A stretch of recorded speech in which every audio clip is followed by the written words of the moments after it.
तकब्बुर। तकब्बुर 2024 का हम टीवी का famous romantic emotional drama serial था, जिसमें हिबा अजीज ने एमन का किरदार प्ले किया। इस ड्रामा सीरियल की नंबर ऑफ एपिसोड 24 हैं।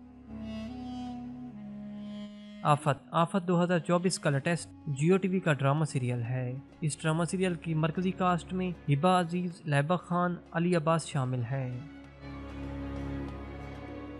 बादशाह बेगम। बादशाह बेगम 2022 का हम टीवी का पॉलिटिकल थ्रिलर ड्रामा सीरियल था, जिसमें हिबा अजीज ने गुलनार का किरदार प्ले किया। इस ड्रामा सीरियल की कुल किस्सें 31 हैं।